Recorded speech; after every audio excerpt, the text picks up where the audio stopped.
The Backrooms. It was approximately 12:15 when I entered the Johnson County Community Health Clinic. I was there for an appointment I had set up weeks ago, just a routine checkup.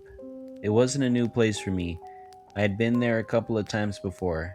However, the place had an odd nostalgic feel to it, as if it were a location from my childhood or something that was familiar. I can never pinpoint exactly what this feeling was or where it came from.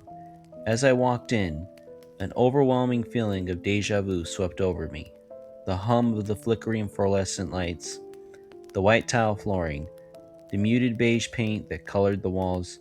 I noticed that there was a TV mounted in the corner, a smaller flat screen that was playing a short PowerPoint slideshow on loop of ads and events that were being held by the clinic.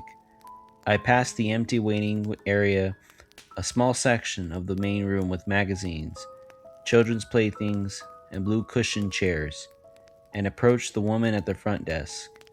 She was sitting in a bluish gray office chair, looking at a spreadsheet on the same Windows XP desktop they've had since 2008. There was a sign-in sheet on the counter in front of me. "I have an appointment with Dr. Pebbins?" I asked. "What time?" 12:30, I replied. She began typing something on her keyboard. "Ah, yes," she responded. "Gary Johnston?" "Mm-hmm." "Yes, I'll tell the doctor. Please fill this out." She handed me a clipboard which held a simple fill-out form. I walked back to the waiting area, took a seat, and began to complete it. I was about halfway done with writing down my information when I slumped back in my chair. I hadn't got much sleep the night prior, and I was exhausted. As I slumped back, I noticed something very peculiar. My head never hit the wall. In fact, it felt like it went in. I got up, quite frightened, and looked at the wall. Nothing. Not a single hole or dent had been made in the wall by my head. So, I reached to touch the wall, and my fingers went through it. I recoiled in shock. What the hell was that? I thought, as I reached to touch the wall again, only to find that my fingers clipped through once more. Then suddenly, I lost my balance, tripped, and fell directly through it. I landed face first on some dirty tan carpeting. Upon getting back up, I realized that I was in a completely different room. Well, not really a room per se, more so a set of rooms, all of which were connected by openings. The walls were covered in gross tan pattern wallpaper. There was also an overwhelming stench of moist carpet. I turned back around and tried to put my hand back through the wall, and it wouldn't go through. "Okay, what the fuck?" I muttered. I looked back into the room. There were no windows, no doors, and nothing on the walls. Other than that, disgusting wallpaper, of course. It was completely empty, aside from a singular plastic blue school chair. At this point, the only thing going through my mind was fear, and the repeating thought of, "I need to leave," on loop in my head. I started running through the rooms, desperately trying to find an exit, but to no avail. There was no exit.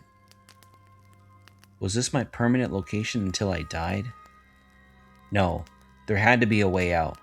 I wasn't just going to be left here, right? Eventually someone would notice that I was gone, but nobody did. Then, in the distance, I heard footsteps, but not those of a human's. At least, not a normal human. Alongside the footsteps was a gurgling snarl, like that of an angry animal. I began to run.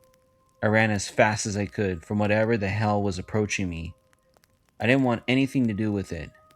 I ran for what seemed like forever, but I was always back in the same room I started in. At least, it looked like the same room.